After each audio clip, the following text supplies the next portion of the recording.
नमस्कार। दिसंबर 2019 को Wuhan China में एक बहुत बड़ा वायरस वहाँ से निकला और जिसको आप कोरोना वायरस भी कहते हैं, कोविड-19।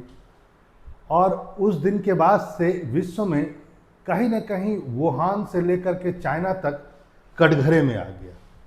माना गया, चाइना ने हमेशा इसको बताया कि देखो ये हमारे कारण से नहीं हुआ है, ये इसमें मेरी कोई गलती नहीं है। चाइना ने अपने आप को हमेशा डिफेंड किया, ये कोई प्रयोग नहीं था, बहुत सारी बातें हुई, आप सब जानते हैं। यानी कि वायरस बहुत खतरनाक है, ये आपने देखा।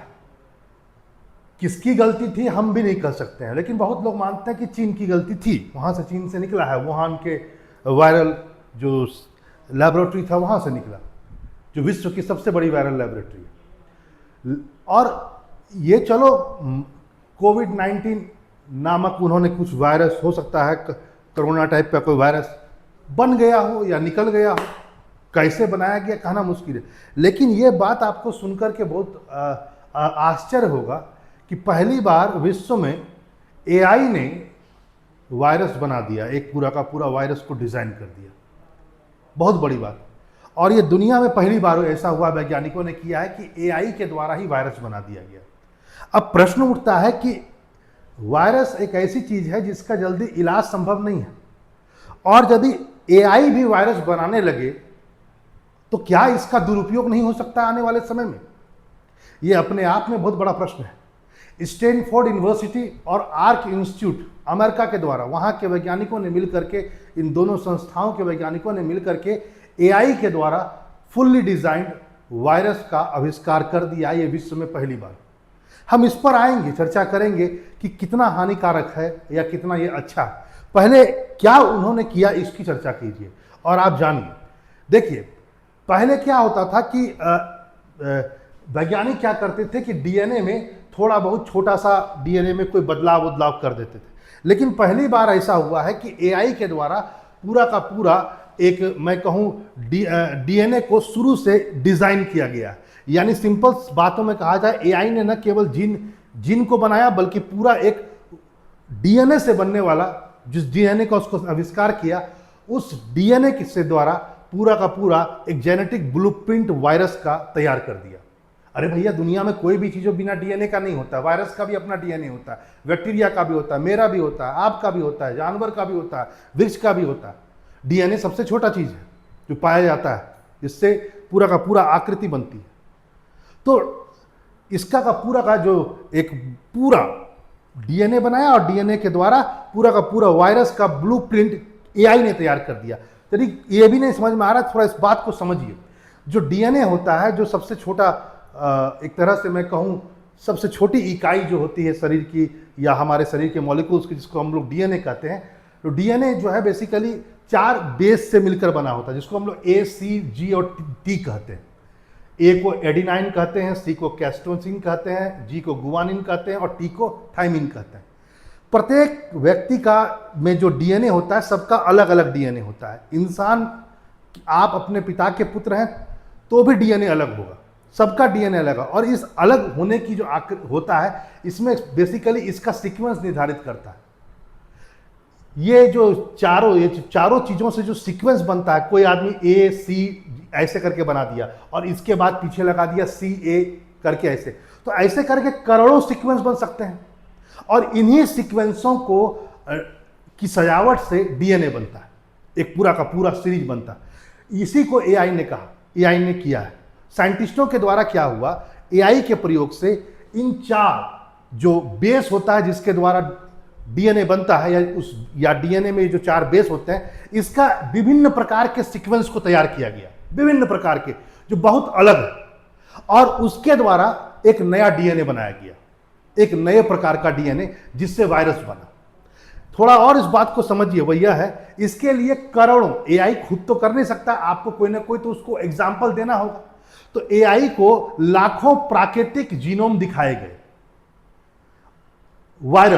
वायरस के टाइप के। लेकिन वो बेसिकली ऐसे वायरस दिखाए गए, दावा तो ये किया गया कि एआई साइंटिस्टों ने दावा किया कि हम लोगों ने एआई को सिखाने के लिए कि डीएनए बनता कैसा है, दिखता कैसा है, कैसे बन सकता है, इसके लिए हम लोगों ने जो उसको लाखों प्राकृतिक जीनोम दिखाए, वो बेसिकली हानिकारक, बिना हानिकारक यानी हानिकारक रहित बैक्टीरियोफेज या बैक्टीरिया संबंधित था, जो हानि नहीं पहुंचाता है। ऐसे चीजों को हमने दिखाया, यानी हमने उसे वो नहीं दिखाया। यहां वैज्ञानिकों ने कहा कि देखो, हमने उसे ये नहीं किया कि हमने कोई रोग जनित, जो रोग उत्पन्न कर सकता है वायरस, उसका जीनोम दिखा दिया और बोला इस डीएनए को समझो ना। वैज्ञानिकों ने कहा कि हम लोगों ने ना ह्यूमन वायरस को दिखाया, ना एनिमल वायरस को दिखाया, ना प्लांट वायरस को दिखाया, ना फंगल वायरस को दिखाया, ना कोई ऐसा बीमारी, मान लो इबोला हो या कोविड हो, इस टाइप के हानिकारक बीमारी से संबंधित जो वायरस है उसको नहीं दिखाया इसको सिखाने के लिए। हम लोगों ने तो बाकायदा उन बैक्टीरियोफेज या बैक्टीरिया को दिखाया जो हानि रहित है, उसको देखकर कहा गया कि आप वायरस का डीएनए बनाइए। अब यहां पर बात जरा इसको समझिए, यानी क्या हुआ, वैज्ञानिकों ने कहा एआई को कि देखो, हमें एक वायरस चाहिए, मान लेते ये एक्स वायरस है, हमें एक नया वायरस बना के डिजाइन करके दो, और जो एक तरह से बैक्टीरियोफेज हो। बैक्टीरियोफेज क्या होता है, देखिए एक बात को जरा समझिए। बैक्टीरियोफेज बेसिकली बैक्टीरिया को समाप्त करने वाला वायरस होता है, उसको बैक्टीरियोफेज कहते हैं। ठीक है, माना जाता है कि बैक्टीरियोफेज में क्या होता है, जरा समझिए इसको बात को। बैक्टीरियोफेज वैसे दो शब्द से मिलकर बना है, बैक्टीरिया और फेज। फेज का मतलब खाना और बैक्टीरिया का मतलब बैक्टीरिया। तो और बैक्टीरियोफेज में क्या होता है, तीन चीजें होती है। ऊपर में एक सिर होता है, जैसे मान लेते हैं ये सिर है, ये वायरस, ये बैक्टीरियोफेज वायरस है एक प्रकार का, जो वो वायरस जो बैक्टीरिया को समाप्त करे उसको बैक्टीरियोफेज कहते हैं। ऊपर में सिर होता है, यही इसका डीएनए आनुवांशिक होता है। बीच में टेल होता है, और टेल के नीचे जो होता है वो टेल फाइबर्स होता है, रे से निकला हुआ। यही जो बैक्टीरियोफेज का जो ये टेल का जो नीचे में जो क्या कहता है, जो रेसे होते हैं, यही किसी बैक्टीरिया में पहले चिपकते हैं जाकर के, और उस बैक्टीरिया को अपने काबू में कर लेते हैं, और धीरे धीरे इसी के द्वारा वो बैक्टीरिया को खाना शुरू कर देते हैं और बैक्टीरिया समाप्त हो जाता है। बैक्टीरियोफेज अच्छा चीज है, इसलिए अच्छा चीज है क्योंकि यदि कोई बैक्टीरिया जनित बीमारी है और आपको बहुत सारी एंटीबायोटिक्स दी जा रही है, लेकिन वो एंटीबायोटिक असर नहीं कर रहा है, क्योंकि आपके शरीर में या उस बीमारी ने एक तरह से कहा जाए बैक्टीरिया से लड़ने की अपनी शक्ति को डेवलप कर लिया है, तो उस फेज में बैक्टीरियोफेज काम में आता है। तो क्यों, क्योंकि वो बैक्टीरिया को खा लेता है, एक जीव दूसरे जीव को खा लेगा। तो बेसिकली इसमें क्या कहा गया कि वैज्ञानिक ने एआई से कहा कि तुम ये वायरस बनाओ जो एक प्रकार का छोटा बैक्टीरियोफेज हो। हजारों सैकड़ों हजारों प्रकार के उसने डीएनए को बना दिया, उस बहुत सारे नेचुरल जीनोम्स को दिखा करके उसने एक अलग टाइप का जो AC है ना, आपको जो मैंने ये बताया था, ये जो सीक्वेंस होता है, इस सीक्वेंस के आधार पर इन चारों चीजों को मिलाकर उसने सैकड़ों की संख्या में, कहा जाता है कि उसने बना दिए डीएनए, एक अलग प्रकार का डीएनए, जिसमें से 300 सही पाए गए। ठीक है, क्या पाए गए, सैकड़ों डिजाइन तैयार किए गए, इसमें से लगभग जो 300 डिजाइन थे उनको चुना गया और कहा गया कि ये लग रहा है बैक्टीरियोफेज की तरह है वैज्ञानिकों के द्वारा। ठीक है, और आगे चल करके उन 300 को ले जाया गया लेबोरेटरी में, जहां पर उसको सिंथेसाइज किया गया उन डीएनए को। देखिए, एआई ने डीएनए को नहीं बनाया, एआई ने डीएनए के डिजाइन को बना दिया आपके कंप्यूटर पर, कि ये सीक्वेंस में जो ये वाला ए और ये वाला थाइमिन वगैरह है, इसको इस सीक्वेंस में लगा दीजिए। 300 प्रकार के नए सीक्वेंस को लगा करके उसने एक अच्छे बैक्टीरियोफेज को बनाया। और अब वो डिजाइन को क्या किया गया, लेबोरेटरी में केमिकल का साइंटिस्टों ने ले गए और केमिकल के द्वारा उन चीजों को, डीएनए को बनाया गया। इसमें आपको ध्यान देना होगा, एआई ने स्वयं वायरस नहीं बनाया, एआई ने वायरस के डीएनए को डिजाइन किया, और वो डीएनए का जो डिजाइन था उसको साइंटिस्टों ने लेबोरेटरी में बना दिया, एक वायरस का रूप दे दिया। कैसे दिया गया, जरा इसको बात को समझिए।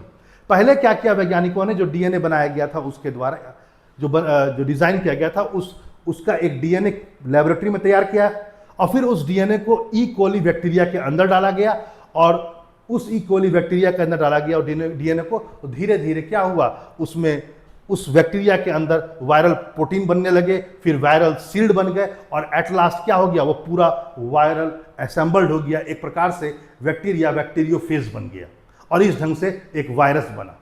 ठीक है, ई कोली बैक्टीरिया से वायरस तक की कहानी ये हुई। अब यहां पर इस बात को जरा समझिए। अच्छा, जैसे इस बात को समझा जाए कि आपने जो बना लिया एआई टेक्निक के द्वारा, एआई के डिज़ाइन के द्वारा जो साइंटिस्टों ने वायरस डीएनए बनाया, डीएनए के बाद केमिकल लेबोरेटरी में उसको डिज़ाइन को ले जा करके पहले डीएनए बनाया, फिर बैक्टीरिया में डाल करके बैक्टीरियोफेज या वायरस बना दिया।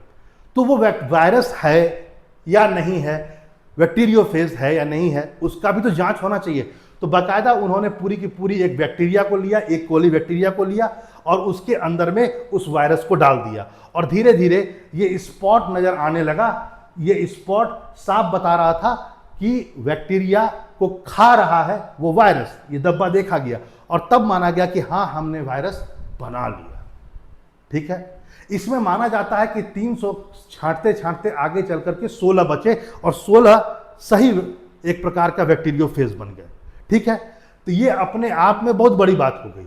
आगे यानी कि सीधी सी बात है, एआई ने डीएनए डिजाइन किया वायरस का, लेबोरेटरी में डीएनए बने, लगभग 300 चुना गया, फिर लेबोरेटरी के पास में गया, 300 से 16 बचे एट लास्ट, फिर उससे वायरस बनाया गया। ठीक है, इसका फायदा क्या होगा? फायदा यह होगा कि जो एंटीबायोटिक जो रेजिस्टेंस हो चुका है शरीर के अंदर, जो अब हमारे शरीर के अंदर एंटीबायोटिक ज़्यादा असर नहीं कर पा रहे क्योंकि बैक्टीरिया बहुत ताकतवर हो गए, तो जरूर इसका यूज करके मेडिकल जगत में, चिकित्सा के क्षेत्र में क्रांति आ सकती है। पर्सनलाइज मेडिसिन बन सकता है कि व्यक्ति विशेष की बीमारियों को देख करके आगे चल करके मेडिसिन बनाया जा सकता है, नई दवाओं की खोज हो सकती है, बायोटेक्नोलॉजी और जीन एडिटिंग में भी आगे चल करके इसका मदद मिल सकता है। लेकिन अब यही से कुछ बातें भी समझ में आई, वही वाली बातें हैं कि यदि आज एआई ने सुरक्षित बैक्टीरियोफेज बना लिया, ठीक है, एक प्रकार से, लेकिन क्या ये भविष्य में भी ऐसा बनाएगा या भविष्य में साइंटिस्ट क्या यही बनाएंगे या किसी के दबाव में या स्वयं कोई खराब चीज भी तो बना सकते हैं, उसका दुरुपयोग भी तो हो सकता है। इसलिए विशेषज्ञों का कहना है कि कड़े नियम, निगरानी और ट्रांसपेरेंसी होनी चाहिए। इसके लिए बाकायदा ये कहा गया है कि इसके लिए कि अंतर्राष्ट्रीय जो बायोसिक्योरिटी नियम है उसको बहुत मजबूत बनाया जाए, वैश्विक निगरानी और ट्रांसपेरेंसी यानी पारदर्शिता लाई जाए, जिम्मेदार एआई विकास और नैतिक उपयोग को बढ़ावा दिया जाए। हाँ, ये बात जरूर है कि बार बार वैज्ञानिकों ने इस बात का दावा किया कि हमने एआई ने जो हमारा वायरस बनाया वो न किसी मानव, पशु या पौधे, फफूंद को संक्रमित करने वाला डेटा नहीं लिया है, हमने तो प्राकृतिक डेटा लिया है, वो डेटा लिया जो किसी प्रकार का हानिकारक नहीं है। लेकिन फिर भी समस्या तो यही है ना कि आगे चल करके इसका उपयोग खतरनाक रूप से हो सकता है। तो इस बात का डर है, इसलिए बड़े नियम बनने चाहिए। क्योंकि देखो, जब इंसान से गलती हो करके एक वायरस, कोविड-19 कोरोना वायरस जो आप जानते हैं, वो इतना बड़ा महामारी पैदा कर सकता है, तो यदि एआई बनाने लगे तो फिर बहुत, और वो गलत हाथों में चल गया तो हो सकता है आने वाले समय में गलत वायरस भी बने जो हानिकारक हो। यानी ये दावा कि हम अच्छी चीज बना रहे हैं, ये बिना कड़े नियम के द्वारा अच्छा नहीं बना रहेगा। लेकिन फिर भी आज का दिन ये जरूर कहा जा सकता है कि मानव जगत और एक तरह से मैं कहूँ विज्ञान जगत ने बहुत तरक्की की। एआई जो अब तक चैट जीपीटी और ओपन आई और मेटा तक सीमित था, वह अब प्रयोगशाला में घुस चुका है और वह अब वायरस का डीएनए तैयार कर रहा है। ये अपने आप में बहुत बड़ी बात है और बहुत बड़ी उपलब्धि है। चलिए फिर मिलते हैं ऐसे इंफॉर्मेटिव वीडियो के साथ। नमस्कार।